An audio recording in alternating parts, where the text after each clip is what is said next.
नमस्कार दोस्तों, आज हम चुनावी चर्चा कर रहे हैं। पूर्वांचल के गंगा के बीच से प्लाटून पुल के ऊपर इस समय हम खड़े हैं और आप देख सकते हैं कि इधर गंगा जी हैं और इधर भी गंगा जी बह रही हैं। बीच में ये प्लाटून पुल पड़ा हुआ है, इससे हम गुजर रहे हैं और इससे हम जा कर के 2 विधानसभा क्षेत्रों के बारे में हमने जानकारी इकट्ठा की। तो इसी दौरान हमको किन्हीं एक व्यक्ति ने बताया कि आप जहां हैं इस क्षेत्र का सबसे प्रसिद्ध गुलाब जामुन है 5 रुपये में। आज के समय में 5 रुपये का गुलाब जामुन ये हमारे मिलता है, यहाँ पर मिलता है। ये टांडा कला है। इस गुलाब जामुन का स्वाद लिया। मित्रों, अब हम आते हैं मेन मुद्दे पर। वो चुनावी मुद्दा है। जैसा कि आपको पता है 2 चरण का मतदान हो गया है और 2 चरण के मतदान में बीजेपी को बुरी तरह से शिकस्त मिलती हुई नज़र आ रही है। भारतीय जनता पार्टी को ज़बरदस्त वहां चोट पहुंच रहा है। यहां तक कहा जा रहा है कि पश्चिमी उत्तर प्रदेश में हर जगह केवल कोको की गूंज है। कोको यानी कि जब बच्चों को आप खिलाते हैं, सामान के लिए जिद करते हैं, उनके हाथ में होता है और आपको जब लेना होता है तो आप उसके हाथ से लेते हैं और कहते हैं कि ये देखो ये कौवा ले गया।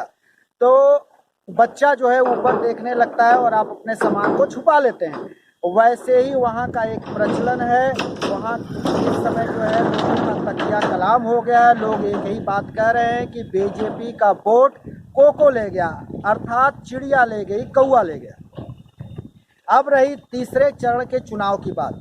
तीसरे चरण में जहां चुनाव होने जा रहा है वो निश्चित रूप से यादव बाहुल्य क्षेत्र है और इसको लेकर के कहीं न कहीं सपा खेलने है कि लगातार बीजेपी जो है पहले चरण में तो बीजेपी के लिए थोड़ी कुछ राहत की बातें आ रही हैं, लेकिन दूसरे चरण में बीजेपी पूरी तरह से साफ है। सब आपको बता दें कि जितने जगह पे चुनाव हुए हैं संभवतः बीजेपी को 3 या 4 सीटें ही मिल रही हैं दूसरे चरण के चुनाव में। अब हम आते हैं तीसरे चरण के चुनाव में भी।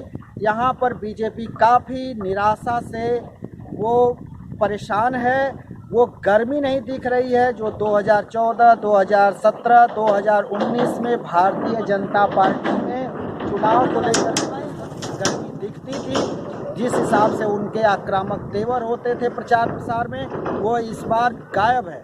इससे ये साफ लगता है कि इस समय भारतीय जनता पार्टी काफ़ी परेशानियों के बीच फंस गई है और अभी तीसरे चरण के चुनाव के बाद ये अब जो है चुनाव धीरे धीरे पूर्वांचल और आपका ये लखनऊ के क्षेत्र की तरफ बढ़ते हुए ये आगे बढ़ेगा।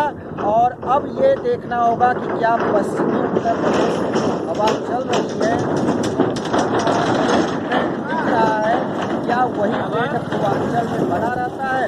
अगर ये ट्रेंड अगर पूर्वांचल में बना रहा तो निश्चित तौर पर बीजेपी के लिए काफ़ी परेशानियां होंगी।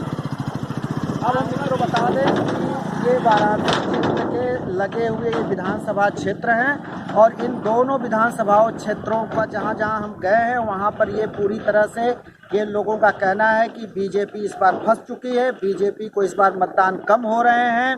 ब्राह्मणों में भी काफ़ी नाराज़गी देखी जा रही है, ग्रामीण अंचल के ब्राह्मणों में। और जो उनका जो कैडर है, जो जहाँ से बीजेपी के वोट बनते हैं, उसमें भी इस बार सपा सेंध लगाती हुई दिख रही है। वहीं बसपा की बात करें तो बसपा की तरफ से जो भी चुनाव प्रचार हो रहे हैं केवल दलित बस्तियों में हो रहे हैं। वो चुनाव प्रचार न पिछड़ों के बीच हो रहे हैं न अगड़ों के बीच हो रहे हैं। तो इससे ये साफ जाहिर है कि चुनाव का जो मेन लड़ाई है, जो चुनाव में जो मेन फाइट है, वो सपा और भाजपा के बीच ही है।